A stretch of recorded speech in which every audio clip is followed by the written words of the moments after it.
Just a disclaimer, guys, before the video starts, this is not financial advice. I'm not a financial advisor. I'm just giving my opinion on what I would do in any given situation. This is not financial advice. Hey, what's up, ding dongs? This video is about how to start investing in stocks. First thing I did was research different brokers. I watched a whole bunch of YouTube videos. I read a bunch of different books. I listened to podcasts, pretty much any information I could get my hands on. I consumed. A really good one that helped me a lot was a podcast called Get Started Investing. It's about two Aussie blokes and they basically explain the entire process. In the first 10 episodes of their podcast, the whole process is explained very clearly. They also wrote a book. I wouldn't recommend listening to the podcast and reading the book. They're more or less the same. You can do one or the other, you'll get the same information. So there's a number of different brokers that you can choose. Personally, I use an online broker called Stake. I found that it was just really user-friendly.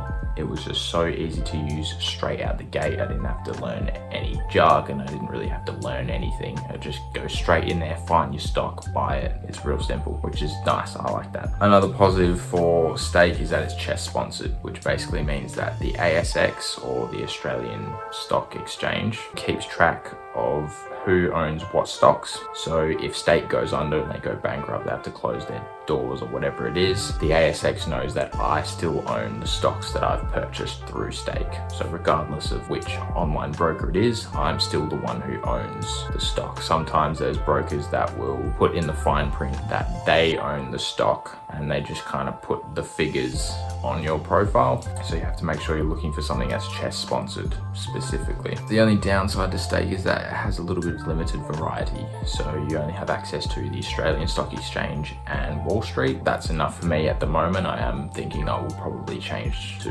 another broker eventually when I want to start expanding out my investments. Another good broker is Vanguard. They have a wide variety of stocks. They have loads of different markets on there. It's an international broker as well, which is nice. They're very well known and trusted. The only thing I found in my experience is that it's not very user friendly. When I went on there and signed up and had a bit of a look around, it was a little bit more chaotic. There was a lot of jargon and stuff that you had to know, or I feel like you had to know before you could really dive in. I didn't really know where I was going. I was trying to find certain stocks and I couldn't find them. I don't know if I was doing it wrong or whatever it was, but it was kind of just a little bit, I don't know, it just wasn't as easy to start using as Stake was. Another good broker is CommSec. This is a broker that is connected with the Commonwealth Bank, one of the big four banks in Australia. I think all of them have their own online brokers. So if you're with any of the big four, then you can pretty much find out on their website or something what their broker is, and you basically just go straight through. It's a really simple process. Once again, it is a very trusted broker in Australia, at least. It is CHESS sponsored as well, as are all four of their brokers, I believe, all the big four banks. And you have access to loads of different markets: Australian, US, Hong Kong, Canada, Japan, London, and a sprinkle of other ones in there as well. So,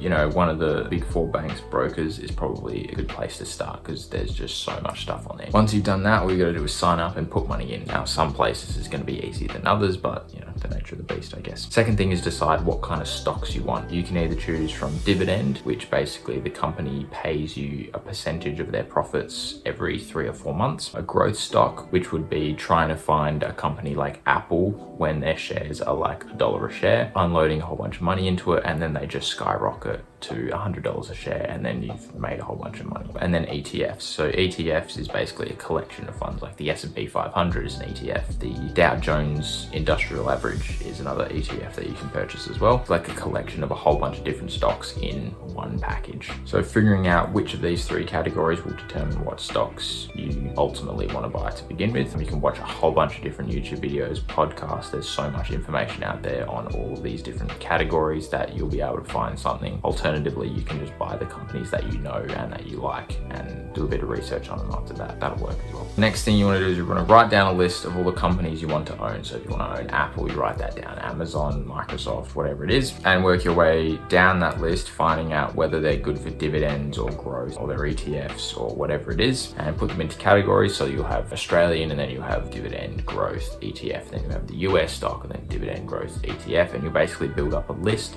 of a whole bunch of different stocks in each of these categories. What you want to do is you want to find the stock on your broker by using their ticker symbol, or their code, which is basically a few capital letters that will symbolize that company. So Apple's ticker symbol is AAPL. Dow Jones Industrial Average is DJIA. There's a whole bunch of them out there. If you're ever confused, just use Google and it'll be able to tell you. Next thing is just buy the stock. So depending on what broker you're using, I think in Australia in total, the minimum first purchase is around $500, which means the first time you buy a stock, you have to get a minimum value of $500 worth of shares. After that, you can buy in small increments. Now, once you've purchased your stock, you've gone through, you've done the research, you've found your stock on your broker, you have enough money in your broker, you then just buy it, and that's it. You are now the part owner of that company. Congratulations. So there you go. That's the way it is. If you're going for dividends, you want to find stocks with a high dividend percentage. If you're going for growth stocks, there's a lot more research to be done. You got to find the companies before they're big, which is obviously easier said than done. And ETFs are just kind of, you just put bits of money in there constantly and they'll just build up over time. So the more research you do,